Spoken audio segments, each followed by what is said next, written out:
이동형 뉴스 정면 승부. 이동형의 뉴스 정면 승부.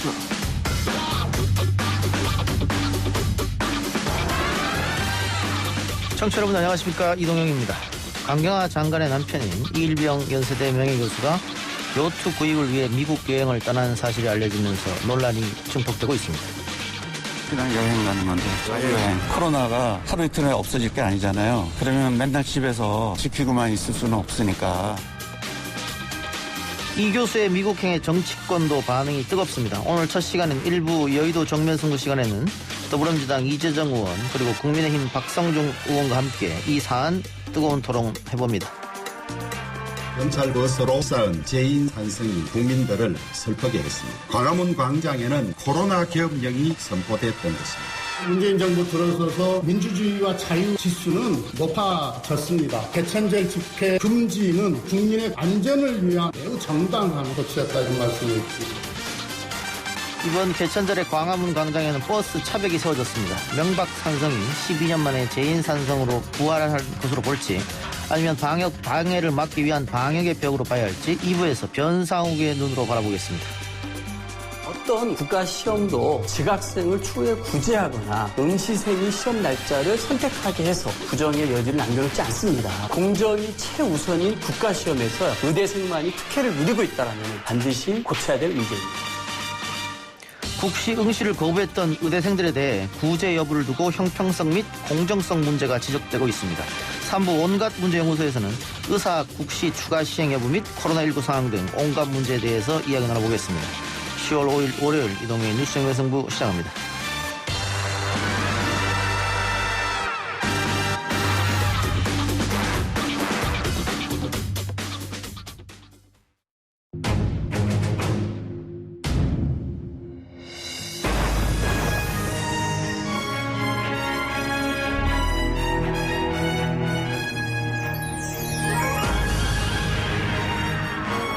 연휴 끝 뉴스 정면 승부의 시작은 이 두 분이 열어주십니다. 2주에 한 번 여의도 밖에서 정면 승부 펼칠 두 분이죠. 더불어민주당 이재정 의원 그리고 국민의힘 박성중 의원 나왔습니다. 어서 오십시오. 네, 안녕하세요. 일단 박성중 의원님은 연휴 때 어떻게 보냈어요? 잘 보냈습니다. 뭐 지역에도 뭐 여러 가지 돌아다니고, 예, 지역에 돌아다니고, 또 어떤 우면산이나 청계산, 예. 또 마트 뭐 이런 데로 주로 돌아다니면서 어떤 주민들의 여러 가지 여론이라든지 이런 것도 많이 봤습니다. 뭐 지인이나 친척 방문을 안 하셨나요? 지인이나 친척 방문을 하지는 않았습니다. 하지 않았고 뭐 코로나 이런 관계 때문에 가능한 자제시켰습니다. 지역구 돌아다니면 지금 개인 사업하시는 분들이 가장 힘들어하실 텐데, 소상공인들 굉장히 힘들어하십니다. 예, 어떤 말씀 주셨어요? 특히 뭐 자영업자라든지 예. 특히 식당 하시는 분들 이런 분들께서 굉장히 죽겠다. 더 이상 버티지 못하겠다. 이런 말씀이 굉장히 많으시고, 특히 옷가게라든지 특히 이제 요새는 부동산까지도 전혀 거래가 없다 보니까 예. 굉장히 울상이었습니다. 그래요. 걱정이 많습니다. 예, 이재정 의원님 어떻게 보내셨습니까? 예, 제가 지역구 의원이 되고 첫 명절인데요. 예년처럼 뭐 통상 띠를 두르고 이제 명절 인사를 다니곤 하는데, 그런 방식의 이제 적극적인 명절 인사는 드리지 못했고요.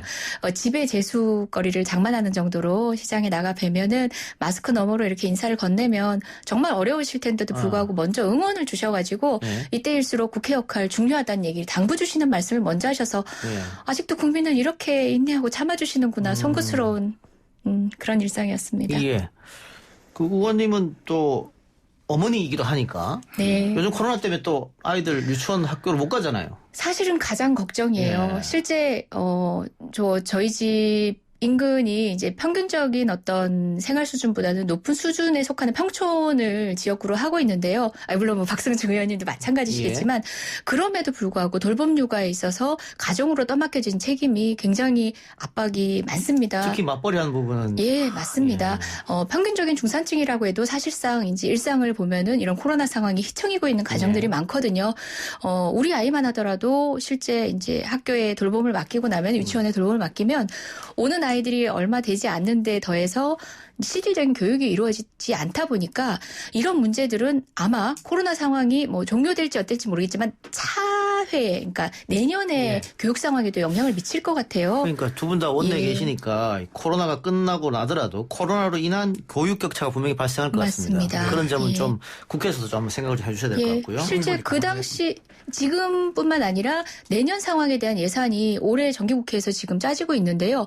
전혀 이제 교육 학력 격차로 인한 코로나 상황으로 인한 빈 공간을 채우는 예산은 실질적으로 반영이 많이 안 된 것 같아요. 정부 차원에서는. 아직은 그렇다고요. 국회가 적극적인 노력을 예. 같이 여야가 공유해야 될 것 같습니다. 지금 뭐 코로나의 응급 대응, 긴급 대응 이 예산이 주로 그러다 보니까 그렇죠. 네. 교육이라든지 예. 좀 더 장기적으로 또 어떤 목표를 가지고 하는 건 굉장히 어렵죠. 예. 그런 차원에서 사실 뭐 여야가 공감하고 있어요. 맞습니다. 그건 꼭 필요한 거니까 그 부분에 네네네. 대해서. 알겠습니다.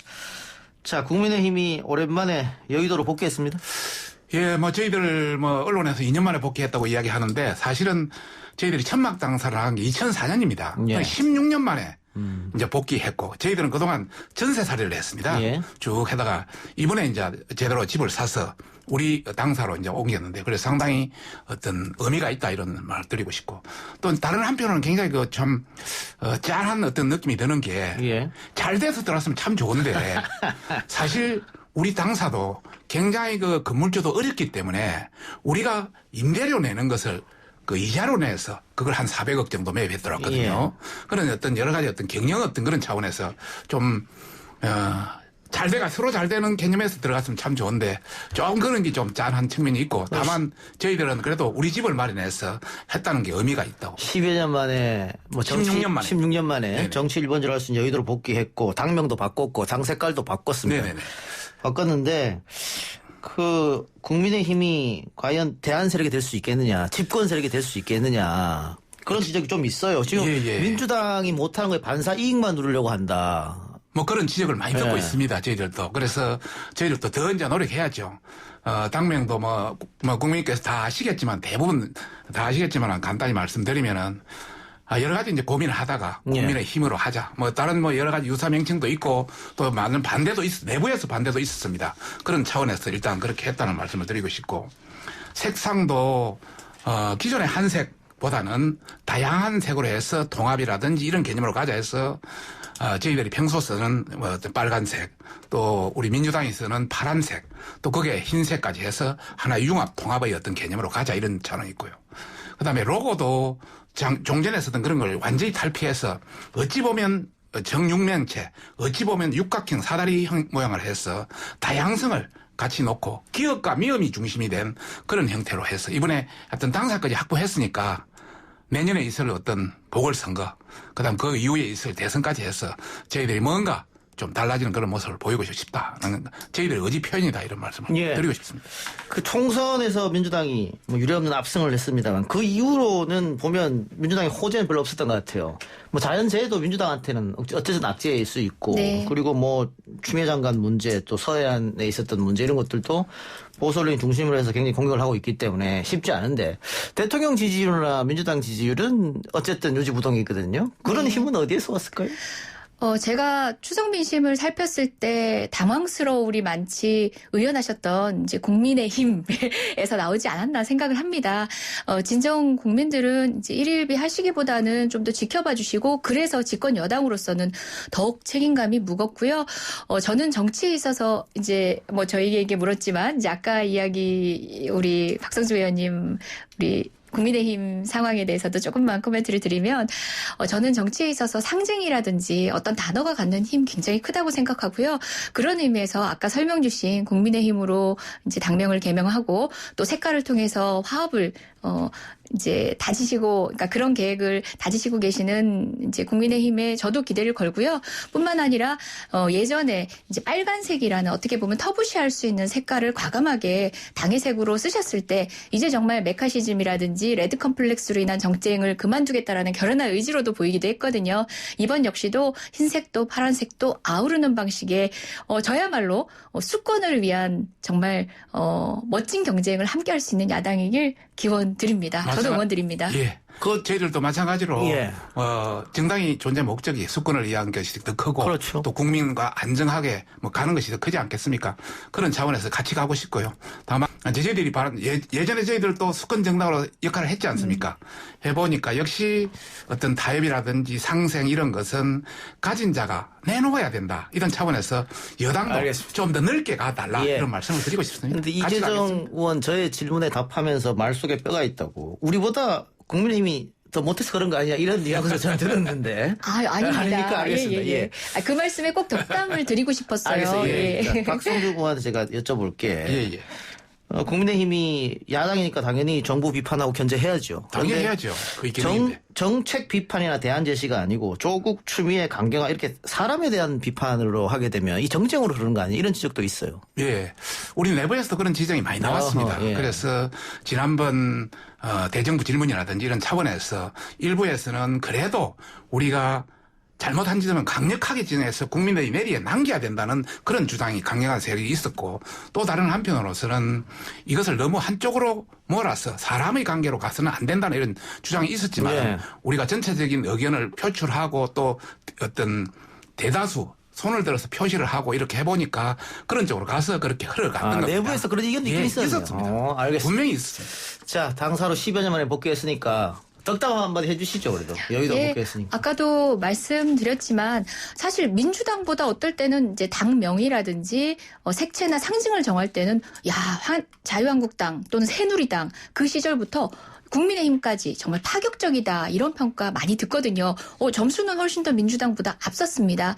그런 상징 그런 다짐 이어낼 수 있도록 정말 지금 민주당이 보수 세력이라는 얘기를 심지어 듣고 있거든요. 유럽 정치 지형의 다른 스펙트럼에 비추어 보면 어떻게 보면 지금 민주당이 할 이야기들이 진정한 보수 우리 국민의힘이 해야 될 얘기고요. 서로 더 분발해서 각자의 스펙트럼을 제대로 찾아 나갔으면 좋겠습니다. 예, 그렇게 하겠습니다. 예. 옛말에 물이 가득 찬 그 양둥이는 소리가 나지 않는다. 양둥이 소리는 물이 없어질 때 치면 소리가 납니다. 여하튼 가득 찬 양둥이가 될 수 있도록 저희들도 노력하겠습니다. 네, 기대하겠습니다.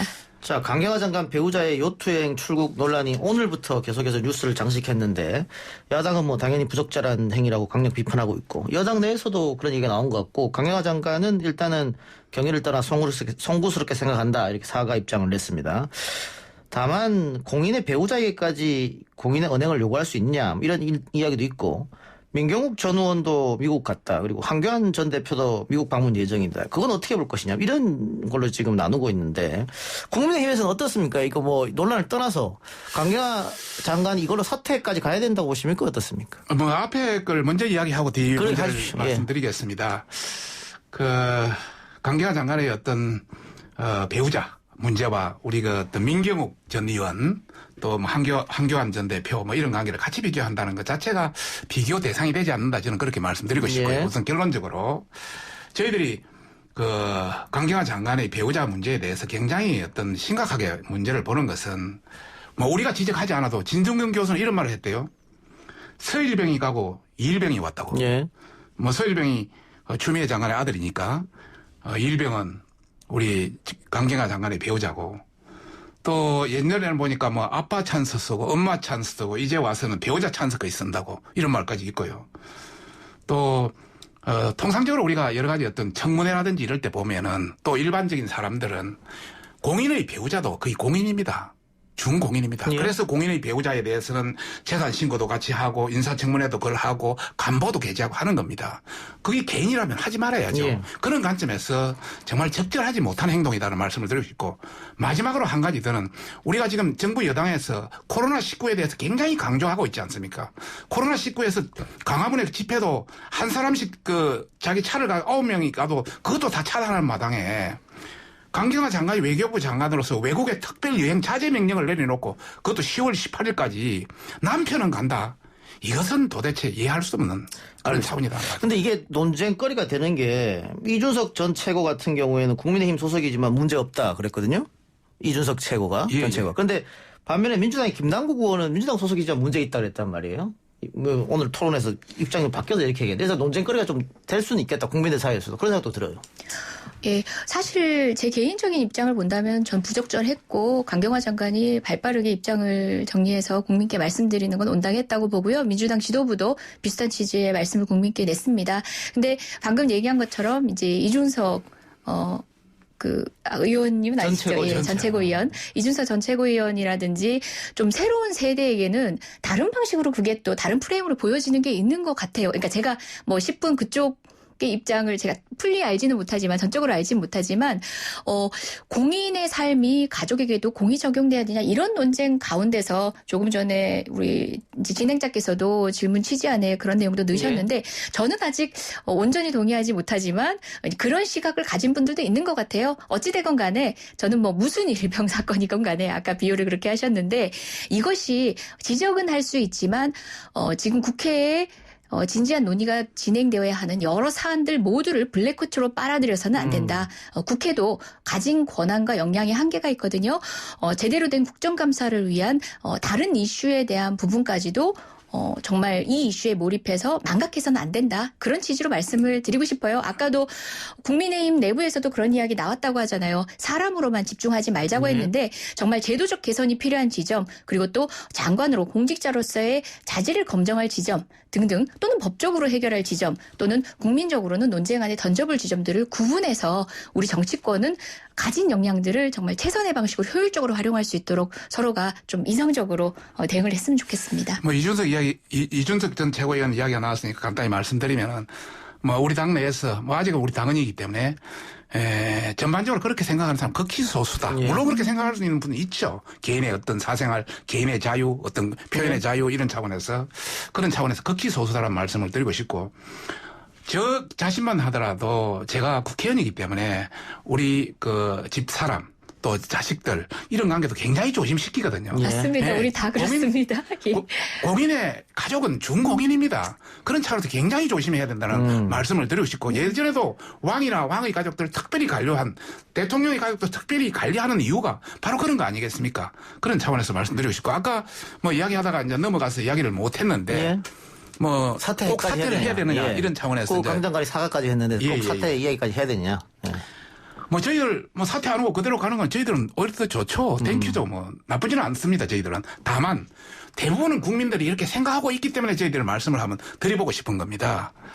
강 장관이 지금 그동안 외무장관으로서 들어와 가지고 여러 가지 어떤 뭐 하노이 회담이라든지 북한 관계라든지 미국 일본 관계라든지 이런 관련해서 외교 관계에서 저희들이 보기에는 상당히 성공보다는 실패, 상당히 어떤 능력보다는 능력을 크게 발휘하지 못했다고 보고 있습니다.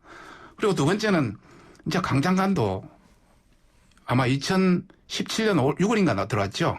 3년 3개월이 넘었고 굉장히 오래된 장관으로서 많은 국민이 상당히 피로감을 느끼고 있다 이런 차원이고요. 그리고 그와 올라서 뭐 여러 다주택자 뭐 이런 문제도 아직 처리하지 못한 것 같고 이번에 이 문제도 생겼고 했기 때문에 저희들이 말하지는 않겠습니다. 그러나 비단 이 사건뿐 때문에 그런 건 아니다. 인사권자로서 여러 가지 판단을 해볼 만한 사항이 아니냐. 일부 국민들 사이에서 이런 내용이 나오고 있기 때문에 저희들이 이야기하는 겁니다. 반론 있으면 듣고 하겠네요. 저도 제가 외통위 소속이고 우리 소관이 통일부와 외교부가 있는데 소속 장관으로서 기대치에 못 미치는 부분도 있고 또 일정 부분에 있어서는 강경화 장관이 아니었다면 절대 하지 못할 일이다라고 평가해주고 싶은 부분도 있거든요. 여러 측면에서 뭐 개각이 논의될 때마다 이제 외교부도 사실 그 대상이 되기도 했었습니다. 다만 저는 이제 강경화 장관의 뭐 다른 이제 지금 방금 얘기 나눴던 그 부분에 대한 문제보다는 강경화라는 정말 외교부 출신 공무원이 아닌 장관 그리고 그 여성 장관의 파격적 인사를 통해서 깨었던 어떤 외교 관료 시스템 균열들, 그 균열들을 다음 시스템으로 차곡히 채울 만한 준비가 됐는가라는 점검을 저는 하고 있고요. 어떤 수장이 오건 간에 누가 되든 간에 그 능력에 기대지 않고 그 장관의 기용으로 인해서 우리가 얻었던 어떤 장점들은 10분 발휘할 수 있도록 시스템화시키는 작업들이 우리에게 필요하겠다 싶어서 그 지점을 저는 준비하고 있습니다. 어떤 과정에서. 충분히 저는 동의합니다만은 외교부라든지 이런 많은 직원들 이야기가 사실 강경화 장관이 시스템보다는 여러 가지 개인의 어떤 컨택트한 여러 사람들 또 개인의 어떤 의학 또 다른 이런 여러 가지 어떤 그런 측면에서 오히려 더 장점을 예. 발휘하다 보니까 강경화 장관 외교 얘기는- 능력보다는 뭐 표현하기가 좀 어렵습니다만은 예, 하여튼 더 이상 거기까지만 표현하지 하고요. 않겠습니다. 자, 이제 국정감사 얘기를 할 텐데 문제는 국정감사장에서 국민의힘이 또 추미애 장관, 강경화 장관 이야기로 공격을 하게 되면 민주당은 또 그걸 또 방어해야 될 테고 그러면 국정감사의 본래 기능이 또 상실되는 거 아니냐 이런 우려는 당연히 나올 수밖에 없을 것 같아요. 그럴 수밖에 없겠죠. 다만 저희들 뭐 국민의힘 위원들도 이 개인 어떤 공무원 비살이라든지 추미애라든지 강경애라든지 이런 것보다는 아마 여러 가지 정책 실패 이런 부분에 이번에는 집중할 것으로 그렇게 예상하고 있습니다. 그리고 예. 또 우리가 그렇게 하라고 지금 내부적으로 예. 여러 가지를 예. 하고 있습니다. 이번 정기국감 앞에 있었던 대정부 질문 과정에서 제가 또 질문자로 나섰는데요. 당시에도 이제 추미애 장관과 관련된 이야기가 핫했던, 핫 이슈였던 네. 상황이었는데 대정부 질문 과정에서 한 2, 3분 정도를 제가 할애했는데도 불구하고 나머지 정책 질의는 전혀 언론의 조망을 받지 못했어요. 사실은 우리 지켜보시는 국민들도 갈망하고 있습니다. 다른 논의들도 들여다보고 싶거든요. 우리 오늘 이제 방송국에 출연을 했지만 우리 방송에서도 정책 질의 또 야당의 그런 지점의 질의들 훨씬 더 박수 쳐주시고 주의 깊게 살펴주시면은 정부에도 국회에도 도움이 될 것 같습니다. 예, 그런 거 얘기합시다. 지금 이재정은 외통위 소속 있잖아요. 네네. 뭐 이번에 어느 걸 중점적으로 볼 계획이세요? 저 역시도 이제 여당이니까 방어만 한다 생각하지 마실 것이 예. 저도 나름대로 나를 갈고 있는 우리 당의 필수의 무기를 갈고 있는데 그건 예. 또 이제 사전에 노출하면 안 되는 게 있는데 예. 그럼에도 불구하고 연장해서 말씀드린다면 저는 강경화 장관 얘기가 나왔기 때문에 이야기를 하는데요. 저는 외교 관료주의가 여타의 행정 관료주의보다 가장 그 벽이 높다는 이야기 많이 듣고 있습니다. 기재부와 더불어서 지탄도 많이 받고 있는데요. 억울한 지점도 있겠지만 분명히 되돌아볼 지점들이 필요하다고 생각하고요.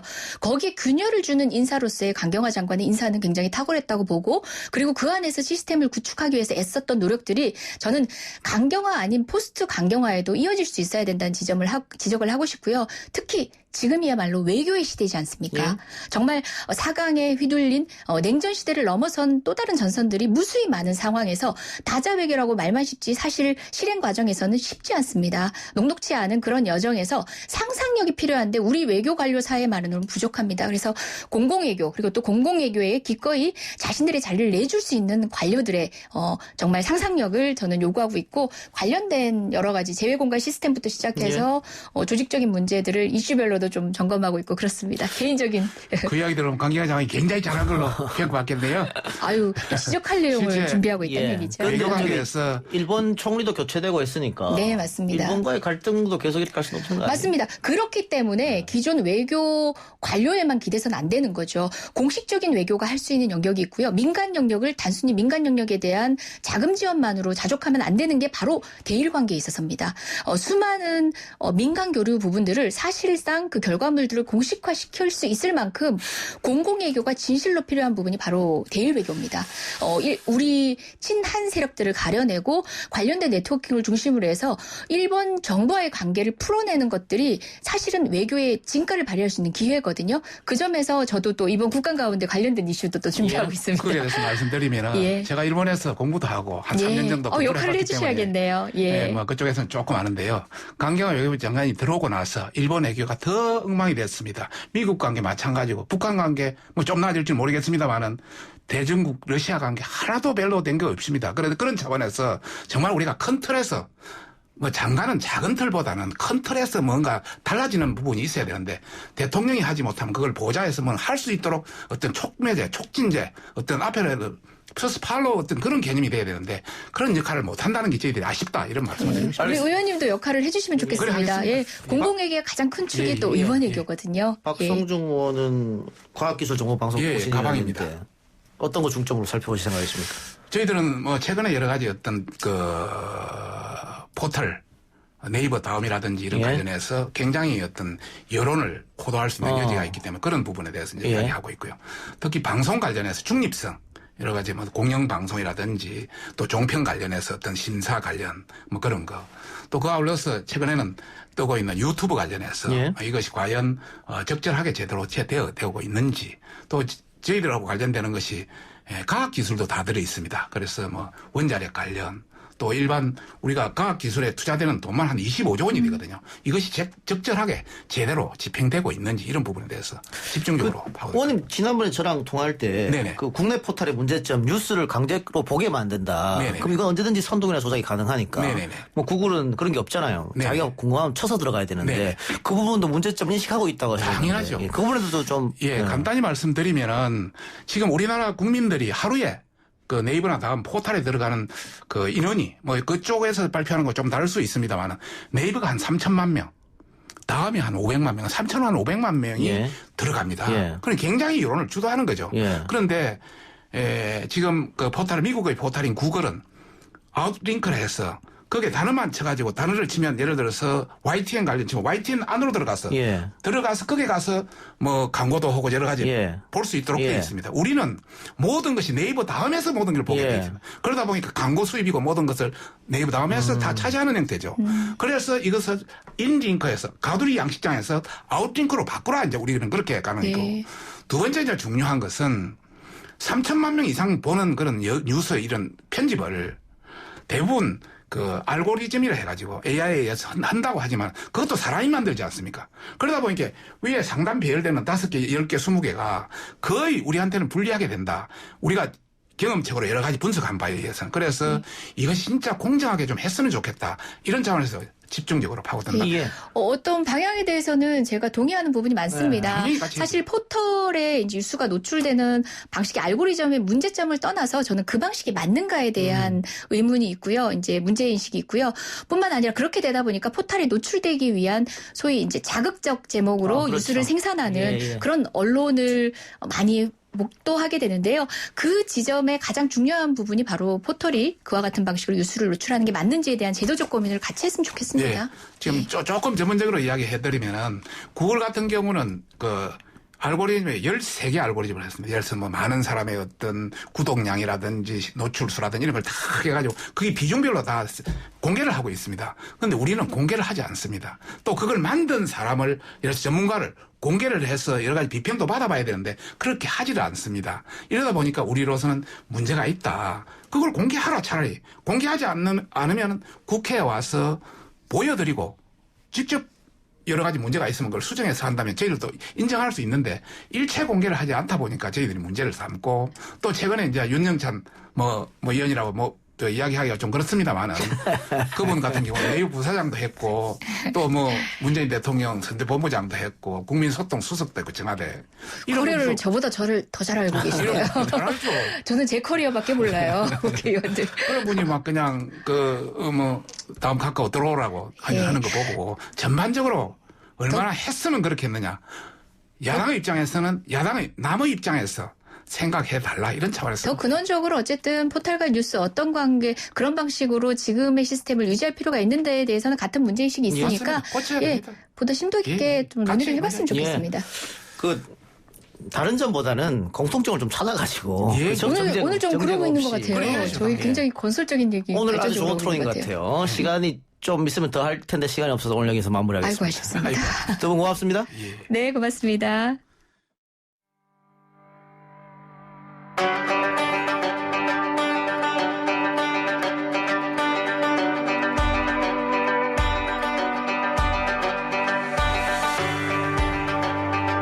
한 주간의 깊은 호흡으로 이슈를 꿰뚫는 코너 변상훈 YTN 뉴스가 있는 저녁 변상훈 앵커 나왔습니다. 어서 오십시오. 네, 안녕하십니까.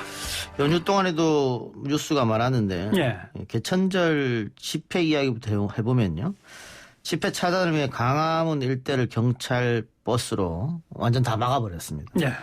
과거 명박산성이라고 부르던 것인데 이걸 빗대서 제인산성이다, 물리장성이다 이런 말까지 등장했어요. 그래서 과거 명박산성을 그렇게 비판했던 이 정부가 촛불로 집권하는 이 정부가 과연 경찰 차량으로 이렇게 막는 게 옳은 일이냐, 내로남불 아니냐 이런 지적이 있는데 어떻게 보십니까? 어찌 보면 같은 것도 있고 다른 것도 있고 그런 것 같습니다. 우선 다른 것부터 얘기를 하자면 사실 2003년에 미국에서 광우병이 심각하게 발생을 해서 미국 소중에서 나이와 특정 부위는 수입해서는 안 되겠다라고 전 세계가 거의 공통적인 기준을 갖고 있었거든요. 그런데 이명박 대통령이 이제 취임한 다음에 가장 먼저 미국을 가겠다고 해서 갔다가 부시를 만나고 오면서는 조건이 거의 없도록 미국 쇠고기를 수입한다는 조건을 갖고 들어왔습니다. 예. 그때 이제 농림부하고 외교부가 극렬히 반대했죠. 예. 대통령 각하 그건 안 됩니다라고 얘기를 했겠죠.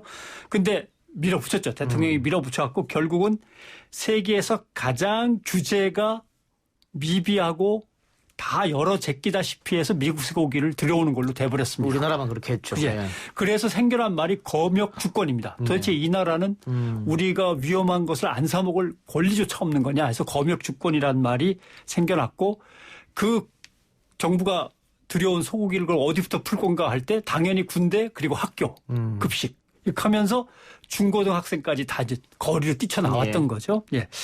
그래서 비교해 보면 명박산성이라고 불렀던 이명박 정부 시절의 차량과 컨테이너 박스로 진을 친 산성은 대통령과 정부가 위험을 밖으로부터 안으로 갖고 들어오는 걸 막겠다는 국민들의 열망이 이제 작동을 한 것이고 이번 산성은 국민들이 코로나19 방역을 위해서 집회를 허용하면 안 된다고 하는 여론 예. 등입어서 힘입어서 정부가 과격한 집회나 아니면 소리치는 집회를 할 분들은 당분간은 좀 자제해달라고 거기다 산성을 친 거거든요. 예. 그러니까 하나는 같은 방역입니다. 어떻게 따지면 검역도 하나의 방역이라고 치면 하나는 방역을 포기한 거고 하나는 지구촌의 가장 성공적인 K 방역을 성사시키는 전혀 다른 거죠. 다만 문제는 국민들은 집회 결사의 자유가 그렇죠. 있는데 네. 그걸 막으면 어떡하느냐. 2011년 6월이죠. 헌법재판소가 이 문제를 가지고 판결 내릴 때 이것은 국민의 행동 자율권을 침해하는 것이다. 예. 예. 그런 위험 판결이다라고 이제 내린 거거든요. 그게 7대2였습니다. 예. 국민의 행동 자율권을 침해할 우려가 있는 위헌이다라고 판결을 냈는데 그때 뭐라고 했냐면 행동 자율권의 침해라고 하는데 지금의 조건 국가의 방역 코로나19라는 바이러스로부터의 국민의 생명과 안전을 지키기 위해서라는 조건이 거기에 붙으면 헌법재판소가 역시 7대2가 나올 것이냐. 아닐 거로 2대7로 나올 가능성이 더 크지 않을까요? 그런 점에서 같다라고 하지만 같은 점도 어느 정도 있지만 다른 점도 있다. 저는 개인적으로 아주 개인적인 의견은 이명박 정부를 확 떠올리게 하는 컨테이너 박스는 치우고 예. 차라리 사람으로 한 겹 더 경찰관들이 고생을 하더라도 그게 나았을 그랬다면 건데. 이렇게 물고 늘어지기에 딱 좋은 그런 빌미는 안 줬을 예. 텐데 여당과 경찰청 그다음에 정부가 어떤 판단을 했던 것인가 궁금하기도 예. 하죠. 차량으로 온천 봉쇄하는 것 자체는 같다고 볼 수 있지만 그 세부적 내용은 좀 다를 수 있다 이런 예. 말씀이었고 다만 아쉬운 것은 그 방법을 왜 똑같이 했느냐 뭐 이렇게 지적할 수 있을 것 같고요. 그래 당할 때는 똑같아요. 예를 들면 이미 명박산성, 제인산성 하면은 다 같은 걸로 취급이 되죠. 마치 이게 프레임인데 이게 이제 세금 폭탄 이렇게 하는 거랑 똑같은 거죠. 그다음에 현금 살포, 재난지원금 주면 현금 살포라고 그러고 뭐 이런 거랑 똑같습니다만 이미 정해져 버리면 프레임에 엮이면 효과는 상당히 나죠. 예. 자, 국민의힘 중앙청년위가 추석 연휴를 맞아서 예. 소셜미디어에 올린 온라인 홍보물이 논란이 됐습니다. 하나님의 통치가 임하는 나라. 재정일치 사회도 아닌데 이런 걸 썼고 또 육군 땅깨 이렇게 해서 육군을 비하한 거 아니냐. 또 한강 갈 뻔 뭐 극단적 선택을 조장하는 거 아니냐. 이렇게 이런 표현들을 사용해서 그 여론이 굉장히 악화됐고 예. 국민의힘 비대위가 해당 3인에 대해 면직 처분했습니다. 일각에서는 그 젊은 친구들이 한번 실수할 수 있는데 그걸 가지고 면직까지 하는 건 너무 심한 게 아니냐 이런 이야기도 있고 또 한쪽에서는 젊은 청년들의 생각이 왜 이렇게 고루하냐 뭐 이렇게밖에 못하느냐 이런 비판도 있고 아마 재기발랄하고 재미를 더하면서 자기들을 소개하고 싶었던 것 같아요. 그래서 그랬던 것 같아요. 예. 근데 효과는 별로 거두지 못했고 예. 근데 상당히 좀 심각한 문제인 것 같습니다. 이제 그 각각 그 문제가 된 3명의 워딩을 이제 분석을 해보면 하나님의 통치가 임하는 나라라고 하는 것은 정확하게 얘기하면 영역 주권이라고 하는 그 신학 교리 이상의 문제거든요. 예. 이게 뭐냐면 우리로 치면은 고종 황제 때 네덜란드는 총리가 목사였습니다. 예. 왜냐하면은 네덜란드는 그때 왕이 이끄는 개신교 국가였거든요. 칼빈이라고 이름 많이 예. 들으셨을 텐데 칼빈이 바로 거기서 개혁교회를 갖다 시작한 거니까요. 그런 점에서 수백 년 동안 개신교의 전통을 지킨 왕조 국가에서 영역 주권, 모든 영역에 하나님의 통치가 임해야 된다라고 하는 거를 앞뒤 다 자르고 뭔지는 모르지만 젊은 청년이 아마 어머니가 목사님인 것 같죠? 예. 네, 그러니까 주변 사람들한테 듣고 와서 이제 자기 어떤 그 캐치프레이즈로 내건 것이어서. 이거는 과거 그 이명박 시장이 예. 서울시를 봉헌하겠다 하는 또 얘기죠. 울산에서도 울산시를 봉헌한다 이런 것도 있었죠. 그 바로 주권 영역 주권이라고 하는 개념이 바로 그겁니다. 한강 갈 뻔한 이 얘기는 자살을 희화했는데 예. 인간의 존엄성에 대한 공감 능력이 좀 약간 떨어지는 거 아닌가. 조심했어야 된다라는 생각이 들고 청년들은 지금 곤궁하고 너무 힘들어가지고 정말 안타까운 선택을 하는 청년들도 있지만 이게 어떻게 보면 국가적 재난이거든요. 예. 다수의 청년이 이렇게 어려움을 겪고 있으니까 그런 점에서 훨씬 더 조심했어야 되는데 하는 생각도 드는 거고요.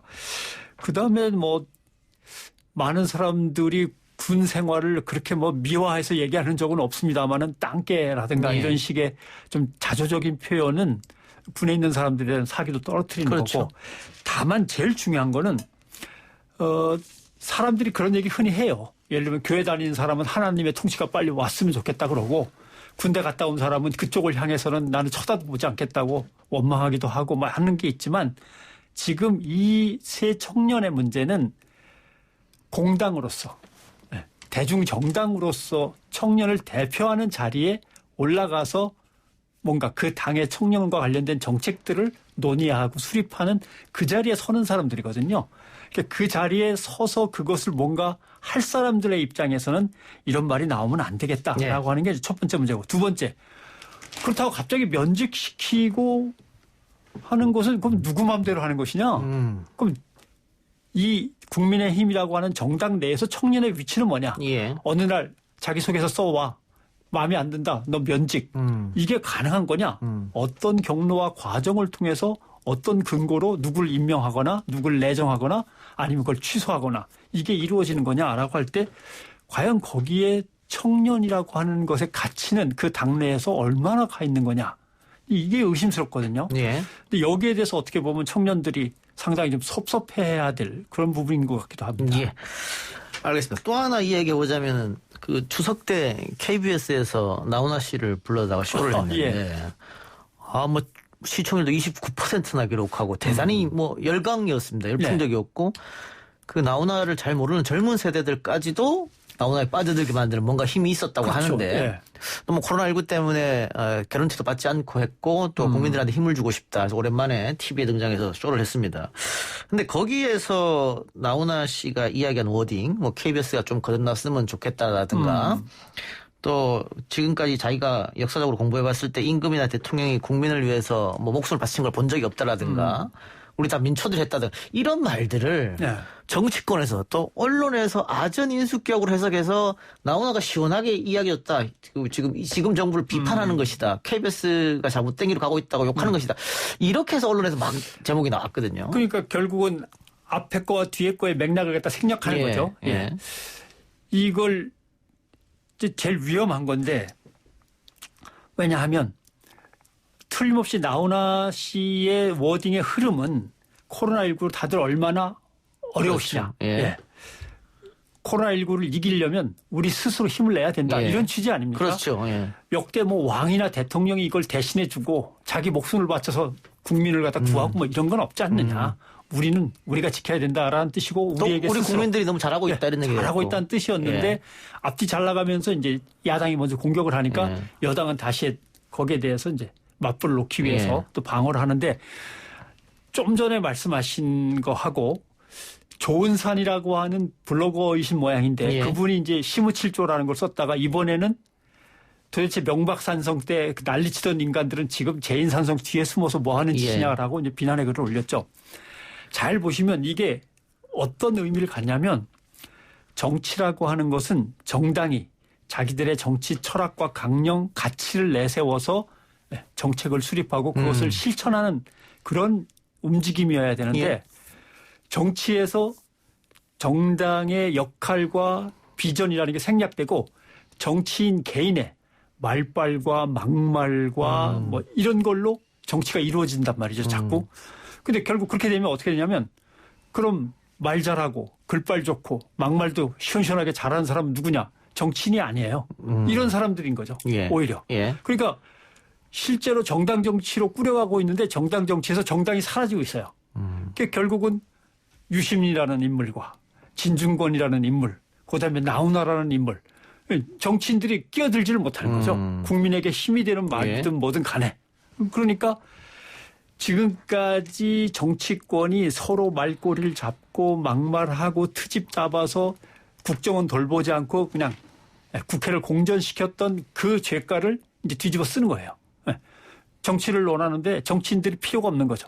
더 말 시원시원하게 던지는 사람들을 위해서, 더 인기 좋은 사람이 무슨 말을 하나 그걸 위해서 다들 언론들도 거기에만 귀를 기울이니까 스스로 도태돼 가고 있는 정치권을 보는 씁쓸함이 있죠. 다른 사람의 입을 빌려가지고 상대방을 공격하니까. 그렇죠.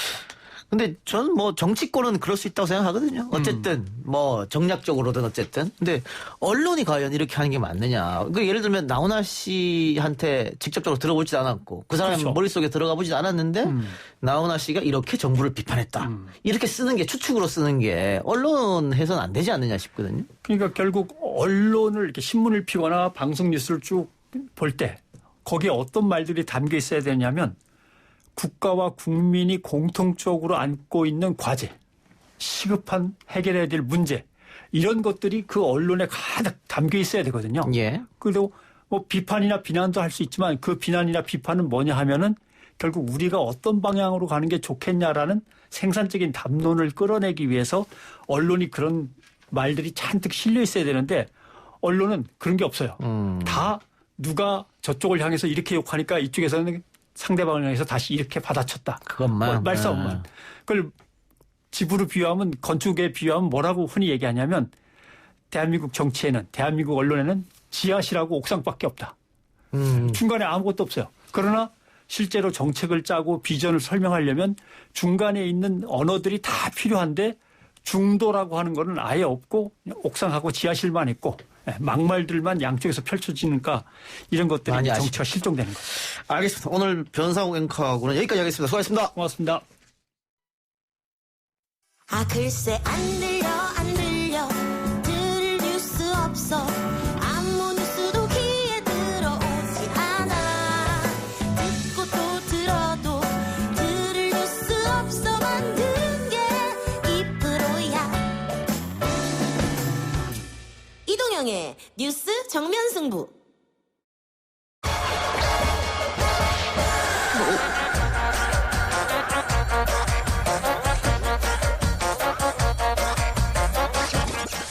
YTN 라디오 이동영의 뉴스 정면 승부 3부 시작합니다.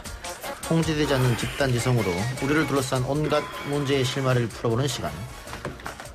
오늘도 세 분 나왔습니다. 충격적 구상학번 김기태 변호사, 시사계 인자계 MC장원, 압도적 토크 잠재력 국립암센터 가정의학과 명승건 교수, 어서 오십시오. 안녕하십니까. 안녕하십니까. 반갑습니다. 명승건 박사 오랜만에 복귀하셨네요. 아, 오랜만에 복귀한 겁니까? 네. 한 달 만에 뵙는 것 같은데. 아, 그런가요? 네. 오랜만에 뵙습니다. 네, 한 달 더 된 것 같습니다. 와. 네. 어떻게 지냈어요, 그동안? 그동안 굉장히 편하게 잘 지냈죠. 월요일 날 이거 일주일에 한 번씩 오는 것도 굉장히 좀 스트레스거든요, 이게.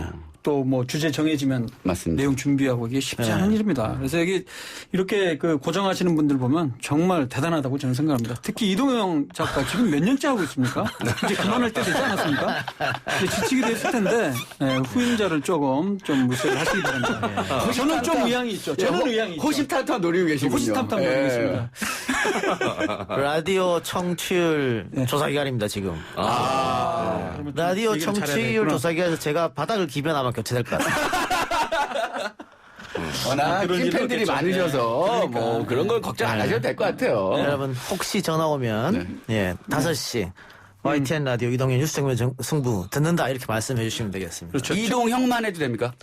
거기서 물어볼 거예요. 어제 알겠습니다. 어떤 라디오를 들었습니까 하면 이동현 뉴스 정면 승부 들었다. 정면 승부 이렇게 얘기하면 돼요. 측면 승부만 빼면 돼요. 정면 승부. 전화 오면 부탁드리고. 네. 근데 명 박사님은 병원이 일산에 있지 않습니까? 네, 그렇습니다. 퇴근하면서 여기 들리시면 되잖아요. 그렇죠.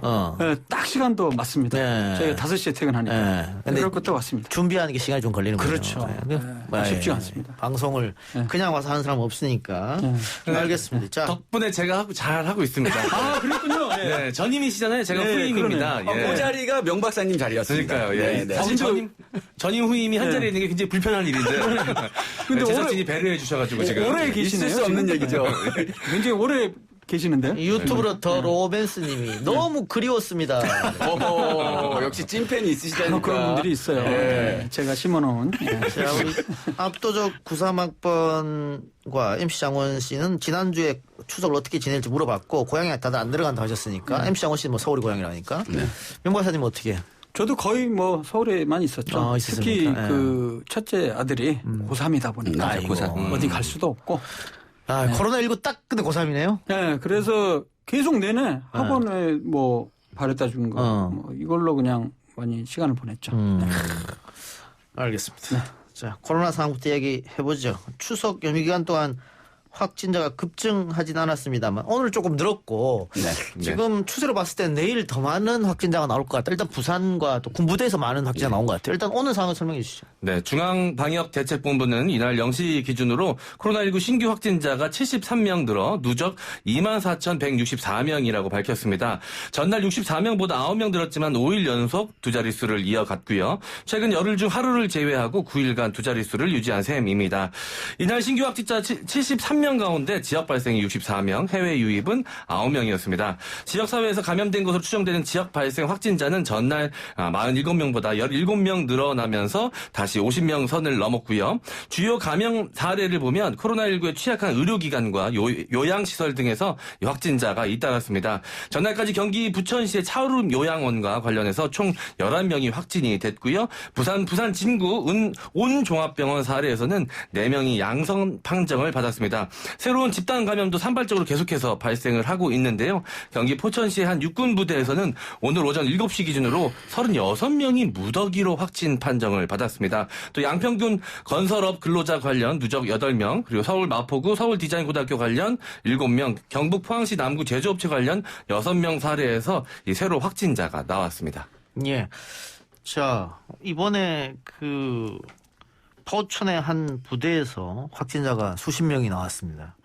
그런데 사회적 거리두기 2단계로 병사들의 휴가 외출이 대부분 제한된 상태에서 어떻게 이렇게 많은 확진자가 나왔느냐. 명 박사님 어떻게 보세요? 일단 뭐 조사해봐야 알겠죠. 역학조사 지금 하고 있는 중이기 때문에 제가 섣불리 얘기할 수는 없는데 맞습니다. 가능한 거는 그동안 그 병사들 휴가도 그 제한을 하긴 했지만은 일부 사례에서는 휴가를 갔다 오실 수 있고요. 근데 제가 강력하게 의심하는 것 중에 하나는 그 사병들이 아니고 그 간부들 있지 않습니까? 간부들 같은 경우 저도 예전에 이제 육군 대위로 군의관을 했었는데 대위 그 간부들 같은 경우는 아침에 출근해서 저녁 때 퇴근하지 않습니까? 그렇죠. 그러던 와중에 이제 뭐 평일이라도 사회활동 하다가 그래서 감염이 돼갖고 다시 부대 출근하면서 감염됐을 가능성이 가장 높지 않을까 추정을 합니다. 그러나 구체적인 상황은 직접 이제 조사해 보면 나올 겁니다. 그래서 실제 현재까지 추가 확진자 간부 중 한 명이 지난달 26일, 27일 서울에 다녀온 것으로 파악돼서 역학조사가 지금 진행 중이다 하고요. 그다음에 외출하고 외박은 안 되더라도 면회는 또 가능하니까 뭐 이런 거에 대해서 또 가족 간에 감염이 일어날 수도 있지 않을까라는 생각이 있습니다.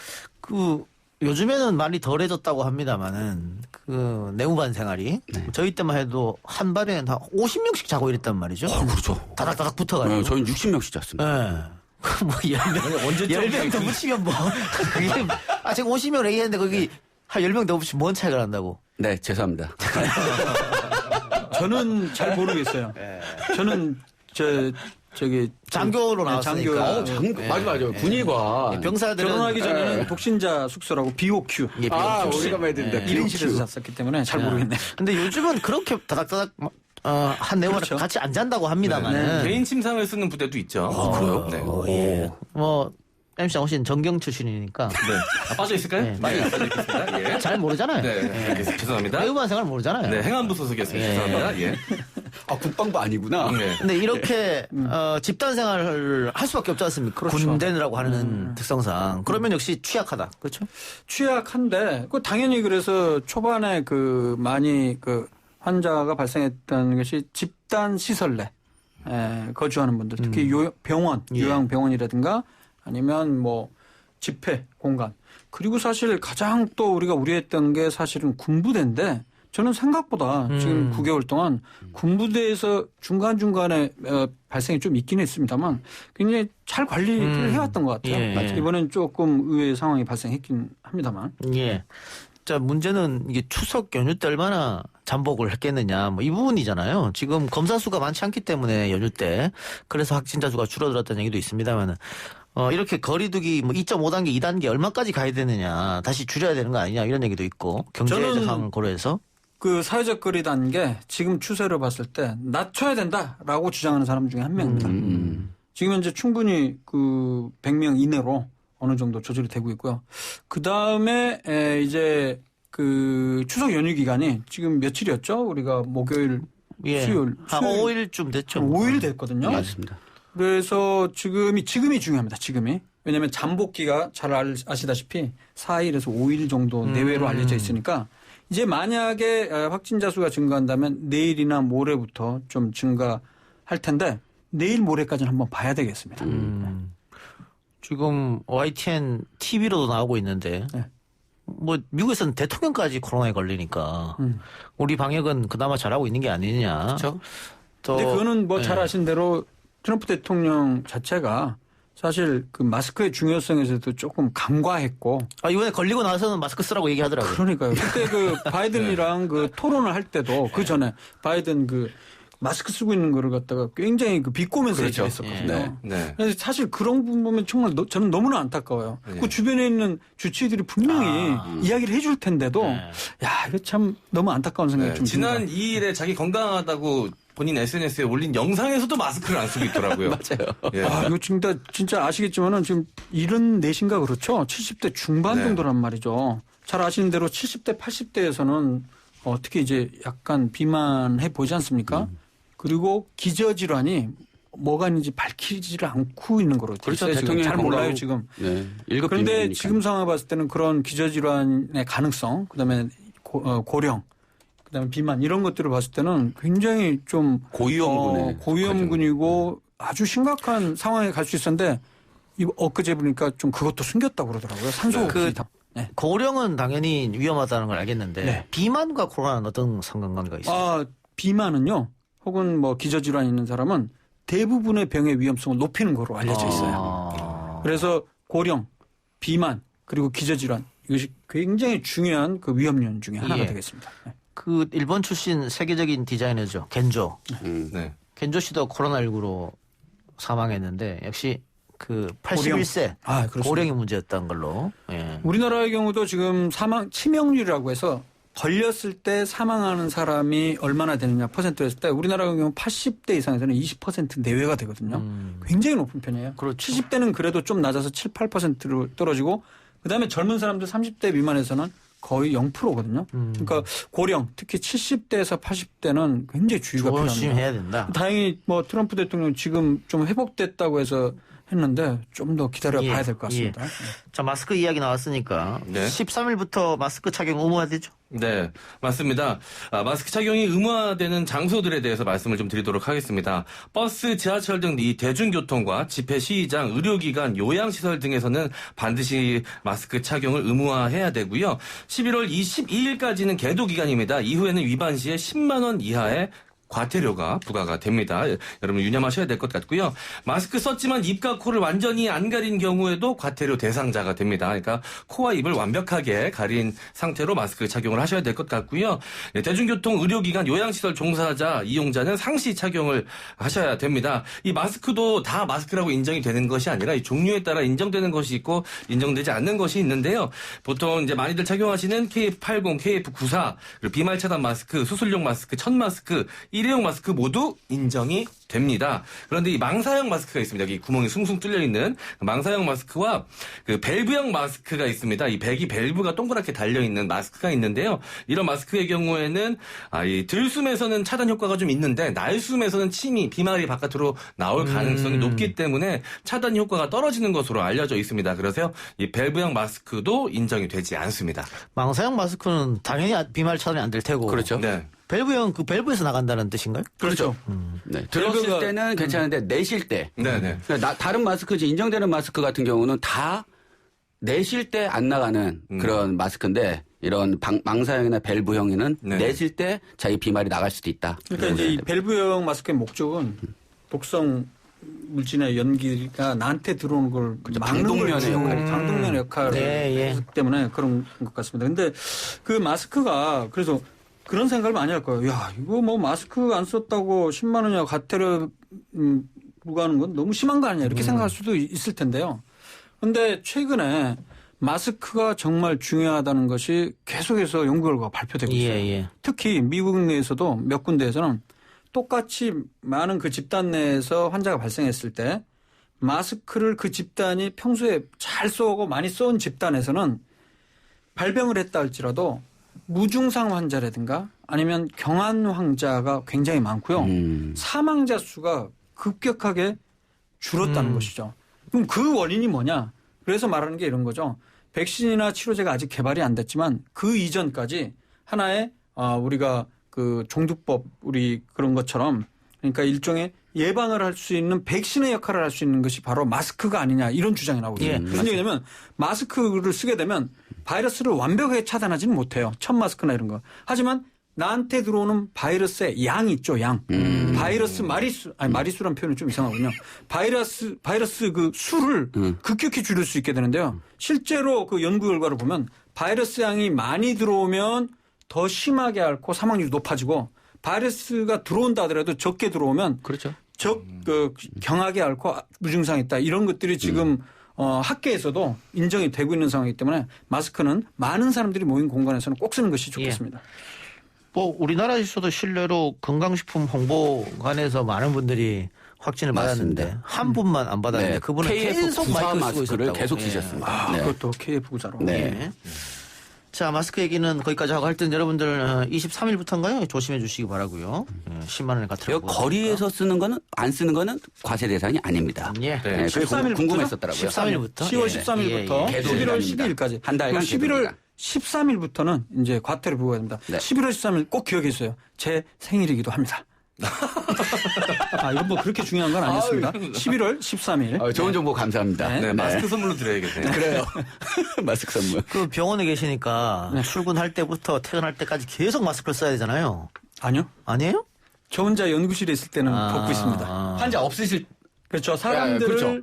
마주하거나 진료 보거나 회의하고 그럴 때는 쓰는데 하루 종일 쓰고 있어 답답할 것 같아서 한번 여쭤봤어요. 그 개인원 하시는 분들은 좀 그렇습니다. 하루 종일 써야 되기 때문에 정말 힘드시죠. 저 개인적으로 하나 궁금한 거 여쭤봐도 됩니다. 추석 연휴 기간 동안에 혹시라도 확진된 분이 계신다면 지금 또 잠복기가 있을 거 아닙니까? 그렇죠. 그분들이 나타난다면 언제쯤 나타날까요? 좀 굉장히 걱정되고 좀 궁금하더라고요. 빠르면 이제 오늘 내일 정도 나타납니다. 왜냐하면 지난주 수요일 목요일부터 이제 이동이 시작되지 않았습니까? 그래서 잠복기란 게 그 당시에 접촉을 했어요. 그럼 바로 지금까지 증상이 안 나타나다가 이제 한 5일 정도 지나면 증상이 나타나니까 오늘 내일 모레가 제일 중요할 것 같습니다. 알겠습니다.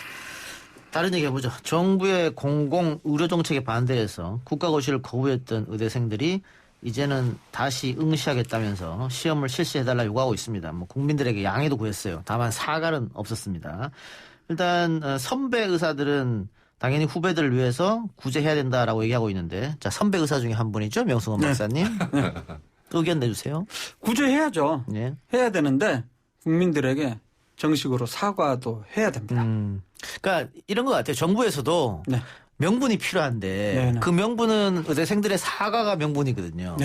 그런데 사과를 안 하고 계속 이렇게 버티니까 어떻게 그러면 명분을 쌓겠느냐. 이 사과가 당연히 필요하다고 저는 생각을 하고요. 그다음에 국민들에게 정말 그런 양해를 얻고 그러기 위해서는 최대한 사실 국민들에게 사과하는 모습들을 보여도 될까 말까 한데 지금 이렇게 그런 모습을 보여주지 않는 것은 저는 좀 문제가 있다고 생각을 합니다. 국민들에게 사과를 하더라도 구제를 해주면 안 된다. 이런 의견도 있습니다. 그렇죠. 역시 법의 형평성 문제인 것 같아요. 그래서 지금 그 중대본의 대변인 분도 계속 얘기하는 게 이건 형평성과 공평성, 공정성의 문제다. 어느 국가고시가 이렇게 재시험의 기회를 주는 국가고시가 어디 있느냐. 의협이 파업을 했을 때 이런 얘기도 많이 있었습니다. 다른 사람들은 자신의 생존권을 걸고 자신의 목숨을 걸고 파업을 하는데 의협 같은 경우는 남의 환자들의 목숨을 걸고 파업을 하는구나 이런 따끔한 목소리도 있었습니다. 그리고 사과를 아무리 한다고 하더라도 예를 들어 사법고시나 우리 그 모래시계라는 좀 옛날 드라마인가요? 그 박상원이 고현정 구하려다가 2차 시험에 10분이가 늦어가지고 못 들어가서 사법고시요? 네. 그래서 군대 가가지고 5.18 민주항쟁에 투입된 공수부대로 군대를 끌려가게 되지 않습니까? 이런 겁니다. 모든 국가의 시험이 1분 1초라. 그리고 우리가 수능이나 그런 학력고사 이런 거 보시면 항상 오토바이 타고 들어가고 늦게 들어갈 때 그다음에 또 택시 뭐 타고 들어가고 경찰차 타고 들어가는데 왜 시간이 정해져 있으면 그 시간에 반드시 와야지 그 이후에 오면 안 되거든요. 그런데 이 의대 시험까지 의대 국시 같은 경우는 2018년에 지각을 했어도 지각 사유서를 내고 의대에서 또 이렇게 해서 지각을 했다라고 했더니 또 재시험을 받게 한 이런 사례도 있었습니다. 이건 안 됩니다. 형평성의 문제다. 네. 저는 예비군 훈련 1분 늦어가지고 30만 원 벌금. 그러니까요. 못 들어가게 하잖아요. 1분 늦었는데 안 들어가고 그러시더라고. 박상원은 군대에 끌려갔어요. 모래시계에서. MC 양은 어떤 생각입니까? 네. 일단 뭐 이런 사회적 이슈, 전 국민적인 좀 논의가 필요한 사안에서 따져봐야 될 게 이제 3가지 정도 있다고 보는데 원칙, 명분, 실리 아니겠습니까? 근데 실리적인 측면에서는 분명 필요해 보입니다. 왜냐하면 불을 보듯 이 의료 공백이 생길 수 있을 거라는 건 예측이 되는 상황이니까요. 원칙은 이미 깨졌고요. 이미 뭐 지켜지지 못한 상황이니까 이 명분만이라도 확실하게 챙겨야 될 텐데 이미 국민들이 받아들일 만큼 이 명분, 이 사과가 이루어지기가 과연 쉬울 것인가? 하려면 진작에 빨리 했었어야 되는데 지금 이미 많이 늦은 감을 지울 수 없습니다. 왜냐하면 많은 국민들이 그때 당시에도 분노를 느꼈지만 이후에도 사과 없이 계속해서 재시험을 요구하는 모습을 보면서 더욱더 분노했었거든요. 만약에 사과를 하더라도 그냥 일반적인 수준의 사과로는 힘들 것이다라는 생각이 좀 듭니다. 더욱 그 심각한 거는 일단 사과를 떠나서 항상 이 재시험을 요구하면서 그 이유에 대해서 얘기를 하는 게 뭐냐면 우리 3,000명 안 보면 의료 공백이 있을 거야. 그렇기 때문에 재시험 해줘야 돼. 라는 논리는 이 국민들의 공분을 더 사는 게 아닌가라는 생각을 하고 그다음에 보건복지부에서도 지금 3,000명 시험을 안 보더라도 지금 3,000명은 아니죠. 100여 명을 받기 때문에 안 보더라도 공공보건의와 그다음에 군의관 이런 거를 재배치해서 의료 공백이 없도록 최대한 노력을 하겠다고 했기 때문에 이번만큼은 절대 물러서지 않아야 된다고 저는 생각합니다. 알겠습니다. 그러면 명화 저는 잠시만요. 다른 생각. 제가 여쭤볼게요. 그래서 다른 얘기 하지 마시고요.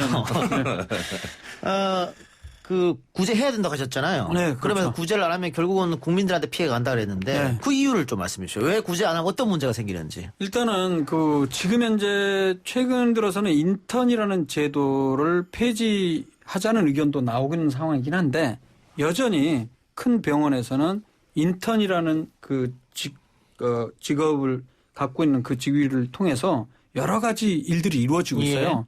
그래서 만약에 인턴 지금 한 년차 약 2,700명에 해당하는데 이 사람들이 이제 이번에 시험을 못 보고 그 이듬해 시험을 봐서 들어오는 상황이 발생하게 되면 당장 이제 내년 3월부터 병원이 돌아가는 데 있어서 상당히 좀 어려움이 발생을 합니다. 특히 대형 병원. 대형 병원과 그다음에 이제 뭐 공중보건이나 군의관 등을 활용하는데 그걸 활용한다 하더라도 그 당사자들 지금 예를 들어서 공중보건의 군의관 그리고 현재 인터넷에 이제 레지던트로 올라가는 사람들은 그 일들을 또 고스란히 떠맡아 보면 또 과도한 노동 그런 것들 때문에 실제 환자들에 대한 양질의 진료를 하는데 현재로서는 좀 문제가 생길 가능성이 높거든요. 그래서 저는 그렇습니다. 분명히 의대생들이 전체적으로 그 대표들이 모여서 국민들에게 사과를 정식으로 반드시 해야 된다고 저는 생각을 하고요. 이번 기회에 늦지막히 구제를 해서 내년도 전체적으로 큰 병원이라든가 아니면 공공기관에서의 그러한 그 의료 진료 공백이 발생하지 않도록 전 국민 그리고 국가적인 차원에서 좀 배려가 좀 있었으면 좋겠다는 생각입니다. 후배들한테 직접 가서 말씀하세요. 제가 그렇게 영향력이 있죠. 저는 솔직히 몇 주 전부터 계속 의대생들 그리고 레지던트들한테도 우리 파견 나온 우리 레지던트들로 이거는 명분도 없고 이번 싸움 해서 아무리 다 얻고 간다 하더라도 변할 거는 별로 없다. 결국에 나중에 와서 또 정부 차원에서 계속 진행을 할 것이다. 차라리 이런 싸움보다는 제일 중요한 근본적인 원인인 낮은 의료 수가에 대한 의료 문제, 수가를 올려라 이런 대한 문제를 근본적인 문제 제기를 하면서 하는 것이어야 되는 거지. 국민들에게 환자의 생명을 담보로 이런 자신들의 이익만 위해서 한다는 그런 인상을 주는 것은 문제가 있다. 근데 분명히 제가 말씀드릴 것은 대부분의 병원들에서는요. 중환자실 즉 ICU나 응급실에서 공백은 발생하지 않았습니다. 왜냐하면 전임의라고 해서 전문의 자격증을 딴 사람들이 레지던트 일들을 대신 다 해줬고요. 그렇죠. 그다음에 우리 같은 그 스태프들, 교수급들이 전부 다 백업을 다 했기 때문에 그런 일은 발생하지 않았기 때문에 너무 걱정 안 하셔도 됩니다. 알겠습니다. 자, 그리고 또 하나가 처음에 인터넷에서 논란이 됐고 이제는 보도까지 나왔는데 의사 국시 뭐 시험 합격률이 뭐 98%, 97% 이러고 또 선발 때 부정행위가 있다. 그러니까 공부 잘하는 친구들이 미리 선발대로 시험을 치고 후발대에게 시험 문제를 알려준다. 뭐 이런 얘기. 뭐 어떻게 되는 겁니까? 네, 지금 사실 그 의사국가고시 이번에 치르려고 했던 의사국가고시란 게 실기시험입니다. 실기시험이 있고 또 필기시험이 있어요. 필기시험은 내년 아마 1월 초에 볼 겁니다. 보통 필기시험은 국가고시를 이틀에 걸쳐서 봅니다. 그러니까 필기로 우리 학력고사 옛날 수능 보는 것처럼. 근데 저 때는 이 실기시험이 없었어요. 그냥 하루 만에 필기시험으로 다 봤었거든요. 근데 2010년인가부터 이 실기시험 제도가 도입이 되면서 어떻게 됐냐. 거의 3,000명에 달하는 사람들을 실기시험을 보는 거예요. 예를 들어서 연극하는 배우들에게 환자의 역할을 훈련을 시킨 다음에 환자처럼 와서 앉아있으면 이 증상에 대해서 물어보고 직접 환자를 어떤 질병을 갖고 있느냐 진단도 하고 치료하는 거 이런 걸 하기 때문에 하루에 70명에서 100명 정도만 보기 때문에 거의 한 달 반, 두 달에 걸쳐서 시험을 보거든요. 그래서 이렇게 하기 때문에 어떤 게 아니면 우리가 사실 학생들이 아무리 실수를 많이 했어도 환자 딱 보면 쉽지 않습니다. 환자 진료 보기가. 그러니까 되게 어떻게 되냐면 좀 공부 잘하는 애들을 앞에 배치를 해서 첫날, 둘째 날, 셋째 날 중에 진짜 공부 잘하는 애들이 보통 그쪽에 배치가 돼서 그 다음에 나오면 족보란 걸 만들게 되는 거죠. 머릿속에서 기억을 해갖고 이제 문제들. 그럼 그걸 바탕으로 해서 이제 공부를 해서 이런 게 있다고 하더라고요. 근데 저도 들은 얘기입니다. 사실은 이런 게 있다는 거는.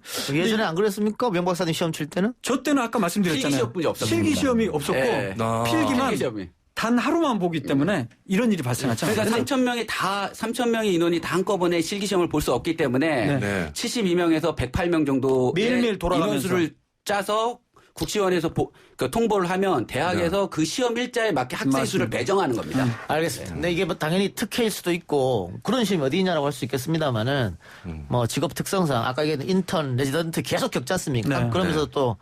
근데 아까 얘기했던 뭐 공부 잘하는 애들이 먼저 앞에 배치가 돼서 뭐 족보로 만들어 이런 부분은 조금 개선은 돼야 될 것으로 개인적으로는 생각합니다. 네.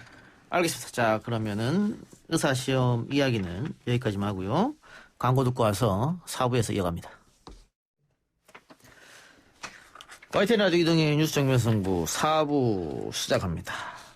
이번 추석 연휴 최고의 화제는 역시 가황 나훈아의 콘서트였습니다. 세 분 보셨습니까? 네. 더 봤습니다. 어머니랑 정말 보면서 많은 얘기를 했죠. 근데 15년 만에 방송 복귀인에도 불구하고 연세가 74세시더라고요. 전혀 그렇게 보이지 않는 아직도 목소리 쨍쨍하시고 힘도 넘치시고 정말 좋은 코로나19임에도 불구하고 이런 좋은 공연을 방송으로 볼 수 있다는 게 너무 좋았습니다. 나훈아 씨 나이는 이야기 좀 많습니다. 70세라는 얘기도 있고 74세라는 얘기도 있고 그렇군요. 많은데 그거는 자신이 데뷔하면서 나이를 좀 올렸다. 남들이랑 나이 차이 너무 많이 안 되니까 그런 얘기도 있고 동창들의 증언에 의하면 51년생이다. 지금 47년으로 나와 있는데 47년. 근데 여하간 70대라. 봤죠? 진행자가 모르는 게 없지 않습니까? 뭐 다 던져도 다 압니다. 정치, 예술, 문화, 사회. 대단하십니다. 제 나이는 압니까? 모릅니다. 별로 중요하지 않기 때문에. 자, 근데 두 분 그렇고 MC 장원 씨는 나훈아 씨하고는 뭐 같은 세대도 아니고. 부모님은 좋아하시겠네요. 아니, 저는 무슨 같은 세대니까. 아, 너무하시네요. 아니, MC 적으로 외형적으로 같은 세대잖아요. 자, 넘어갑시다. 저는 좀 걸쳐져 있는 세대라고 할 수 있죠. 뭘 걸쳤어요? 아니, 나훈아 씨를 좋아한다고요. 예, 알겠습니다. 왜냐면 저희도 이제 학창 시절에 네. 노래방 가면 그때 당시 노래를 좀 부르다가도 결국 마무리는 트로트를 가거든요. 그렇죠. 그러면 또 제일 많이 부르는 게 나훈아 남진 씨 노래입니다. 예. 그래서 저도 꽤 많이 불렀던 걸로 기억이 나고요. 제가 중학교 1학년 때 많이 불렀던 게 무시로. 네. 그걸 많이 불렀어요. 저는 개인적으로 나훈아님 보다는 남진 씨를 더 좋아했어요. 그래서 제가 어렸을 때 사진에 6, 7살 때 사진 보면 어디 놀러 갔을 때 저 푸른 초원이 이 노래 있죠. 이 노래를 그때부터 했었어요. 그만큼 유명했었잖아요. 그래서 저는 남진님은 언제 나오시나 이렇게 하고 딱 봤는데 SBS를 딱 틀었더니 거기에 나오시더라고요. 동시간에. 네. 거기에 패널로 나오셨죠. 네, 심사위원도 많이 하시고. 야, 근데 그 시청률의 차이란 게 어마어마합니다. 그럼 나훈아 씨는 노래 중에 어떤 거 좋아해요? 근데 나훈아 씨 노래는 제가 잘 몰라요, 사실은. 네. 그리고 이번에 조금 저는 부담스러웠던 게 그 퀸의 그 누구죠? 그 공연 프레드 머큐리? 네, 프레드 머큐리가 딱 이 흰색 그 일종의 뭐죠, 그걸? 런니셔스 느낌이 나는 그 옷을 입는데 이게 사실 소화하기가 되게 어렵거든요. 어렵죠.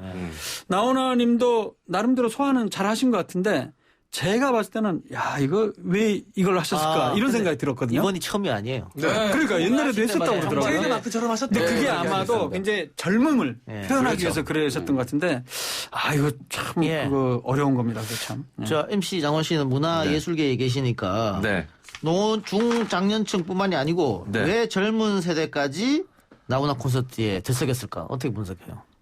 네, 일단 그 쌓여진 내공을 무시 못하는 것 같습니다. 저도 공연을 보면서 저도 사실 문화예술 계통에 있기 때문에 수많은 공연을 받고 뭐 수많은 콘서트에도 가봤고 뭐 방송을 통해서도 접해봤지만 뭔가 좀 이 웅장함이나 클래스나 무대 매너 같은 것들이 좀 다르다라는 것이 느껴지더라고요. 카리스마. 네. 그렇죠? 네. 뭐 익히들어 알고 있긴 했지만 무대 위에서 관객이 없는 와중에도 그렇죠. 굉장히 좀 본인도 굉장히 어색했고 어떻게 해야 될지 몰랐다라고 이야기하셨는데 무대 위에서의 모습은 한 마리 호랑이 같더라고요.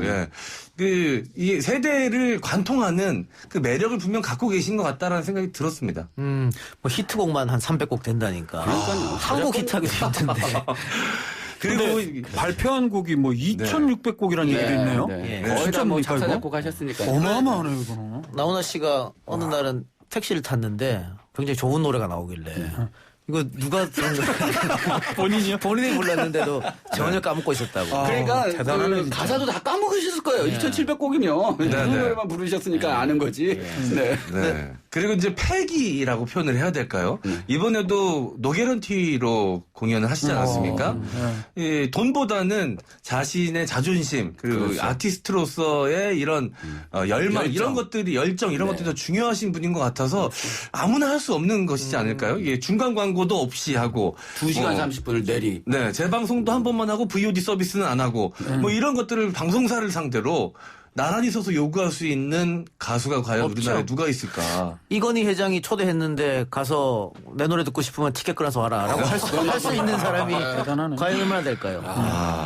근데 그 대단함을 느낀 게 이번에 그 신곡 중에 테스 형이라고 굉장히 이슈가 되잖아요. 저는 중간부터 봐갖고 실제 볼 때 테스 형 그러더라고요. 노래 끝나고 나서. 뭐지? 전 데스요 그런 줄 알았어요. 데스요.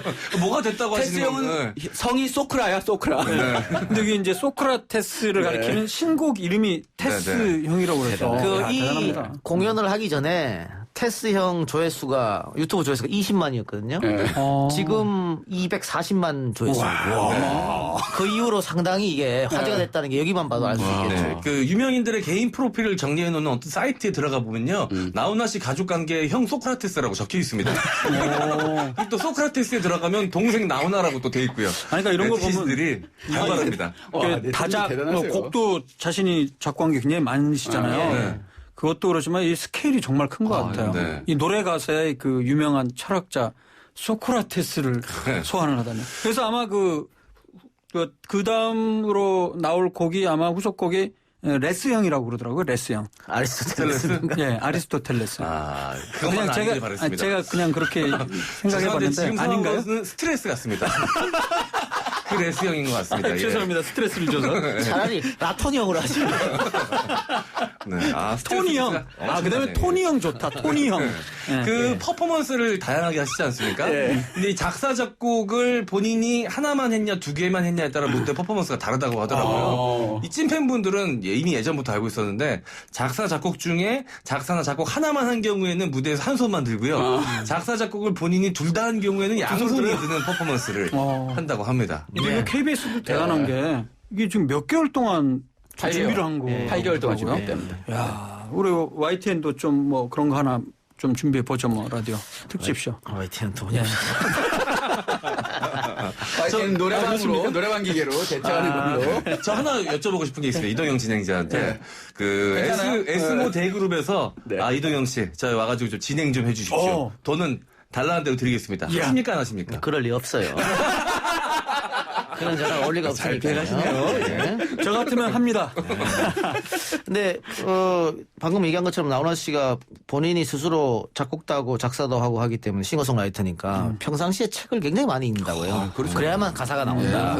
그래서 뭐 공 같은 노래 보면 굉장히 철학적입니다. 철학적인 얘기가 많은데 이번에 역시 뭐 여러 가지 이야기를 했습니다. 뭐 KBS가 국민을 위한 방송이 되면 좋겠다. 국민 때문에 목숨 걸었다는 왕이나 대통령을 본 적이 없다. 그리고 우리 의료진들한테 너무 감사하다.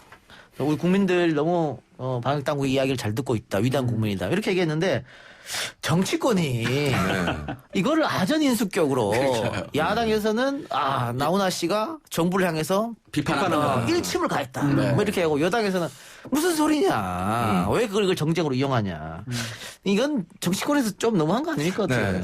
심지어 무대 위에서 이 언론 혹은 이 정치권을 향해서 좀 아쉬운 소리를 했습니다. 본인은 신비주의가 아닌데 언론에서 신비주의로 만들었다.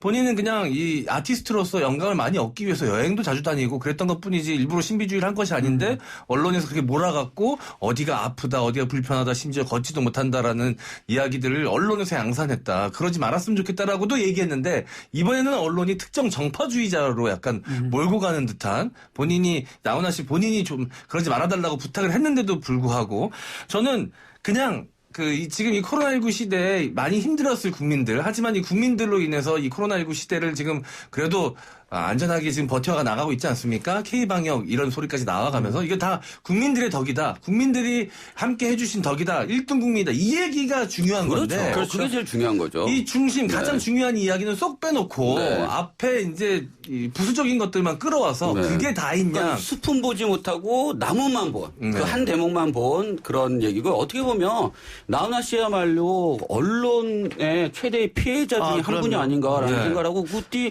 15년 전인가요? 우리 그 기자회견 기억나시잖아요. 무대 올라가서 5초만 제가 보여드리겠다고. 그리고 협디를 풀고. 그러니까 언론에 대해서 또 그때 기자회견 때 언론에서 어떤 얘기를 했냐면 팬으로 사람을 죽일 수 있다 이런 얘기를 했다는 거죠. 그래서 저는 정말 대단한 게 보통 뭐 가수들은 자기 노래나 일상적인 얘기를 중심으로 하는데 꼭 중요한 순간에 자기 하고 싶은 얘기를 한다는 게 정말 대단한 게. 대단한 카리스마. 저는 사실 그 테스형 그 부분이랑 이 부분을 제대로 봤거든요. 그 앞뒤로는 제가 뭐 다른 일하는 못 봤는데 그런 생각이 들어요. 야, 콘서트 할 때 굳이 이런 얘기를 할 필요가 있을까라는 생각을 또 많은 사람들이 할 텐데 딱 그 중요한 순간에 본인이 하고 싶은 얘기를 한다는 거 보면 이분이 진짜 자신의 그 기계나 이런 건 정말 대단한 사람이다. 메시지 전달 능력이 탁월하시다. 대단하다. 그렇게 생각합니다. 과거에 국가에서 주는 훈장도 이 노래하는 사람은 영원히 자유로워야 되는데 어딘가에 얽매이는 순간 자유로워지지 못한다. 자유로운 영혼이 되지 못한다. 그래서 거부한 사례도 있었고요. 뭐 해외에 사는 공연 같은 경우 국가적인 차원에서 진행되는 행사에서도 본인이 가장 원하는 이 퍼포먼스를 보이려면 본인이 원하는 장소에서 하기 때문에 힘들다라고 고사했을 정도로 어떤 특정 정파나 정치 색깔을 지니신 분이 아니라 그냥 자유로운 영혼이고 한 명의 아티스트인데 자꾸 한쪽으로 몰아가려고 하는 이 언론과 이 정치계가 좀 한탄스럽습니다. 그런 얘기도 한 적이 있습니다. 스타는 그냥 스타와 슈퍼스타로 나뉜다. 근데 스타와 슈퍼스타의 차이점은 극렬한 안티가 있느냐 없느냐. 극렬한 안티가 있어야 그만큼 반대적으로 나를 너무 좋아하는 사람이 생긴다. 그게 슈퍼스타야. 이동영 작가는 슈퍼스타입니까? 슈퍼스타죠. 안티가 너무 많아. 저는 안티만 있는데? 안티만 있으면 어떻게 되는 거예요? 슈퍼스타 아니에요? 슈퍼? 초극렬 안티들이 계시거든요. 엄청난 안티라고 저 들었습니다. 저의 한마디로 좀 이 YTN 라디오 전화기가 부진하고 뭐 그럴 때가 많아요. 그러니까요. 요즘 많이 순해지셨다고. 굉장히 순해졌죠. 예. 그냥 이제는 그냥 스타로 머물라고. 예, 알겠습니다. 짧게 하나만 더 하고 마무리합시다. 자, BTS 대단하죠. 뭐 빌보드 차트에서 뭐 연속 1위도 하고. 최고죠. 네. 그래서 뭐 스포츠 선수는 올림픽에서 동메달, 아시안 게임에서 금메달 따면은 병역 면제해주고. 네. 뭐 음악이나 또 뭐 문화예술 하는 분들도 어디 콩쿠르에서 대상이나 그렇죠. 뭐 타면은 면제. 네. BTS도 면제해줘야 되는 거 아니냐. 세 분 의견 짧게. 그래서 30초씩. 저는 그 빌보드 차트 1위 한 번 하면 병역 면제 고려. 이 정도 생각합니다. 지금 했잖아요. 아닌가요? 앞으로도. 알겠습니다. 저는 이번 기회로 해서 대중문화 예술인에 대한 병역 특례뿐만 아니라 다양한 분야에서 뛰어난 업적을 남기는 분들에 대한 그 병역 특례법을 좀 개정할 필요가 있다라는 생각이 있습니다. 네. 사회가 갈수록 다양화되고 있고 국위선양의 개념조차 굉장히 다양하게 지금 변화하고 있는데 한 가지 잣대로만 그것도 지금 따르고 있는 병역법이 70년대에 나온 겁니다. 그렇죠. 낡은 기준으로 지금을 판단한다는 건 어려움이 있다. 개정이 반드시 필요하다라는 입장입니다. 그럼 다들 BTS 군대 면제시켜줘도 된다. 이런 말씀입니다. 개정이 필요하다고 했지 뭐 어떤 쪽으로 저는 고려해야 된다고. BTS도 간다는데요. 네, 걱정하지 말라. 우리를 정쟁의 대상으로 삼지 말라. 뭐 이렇게 얘기를 했으니까 저는 가야 된다고 생각합니다. 네, 그러는 걸로. 저도 국위선양 나름대로 열심히 했다고 생각하거든요. 세금도 열심히 내고 갔다 왔지 않습니까? 26개월씩. 저는 크게 얘기하면 징병제가 아니고 모병제로 빨리 전화를 해야 된다. 그래서 빨리 통일을 해야 된다. 그러면 한 방에 해결됩니다. 그러나 그거 전까지는 가수, 연예인이라고 치면 가수의 경우에 있어서는 빌보드 차트 1위 정도 해준 정도면 우리가 좀 인정해줘야 되지 않을까. 어떤 분이 그러더라고요. 빨리 군대 가야, 통일되기 전에 빨리 군대 가야 된다. 안 그러면 개마고원에서 보초 쓴다. 그래서 빨리 군대 가야 된다. 이런 얘기도 있습니다. 알겠습니다. 세 분 말씀 오늘 여기까지 듣죠. 수고하셨습니다. 감사합니다.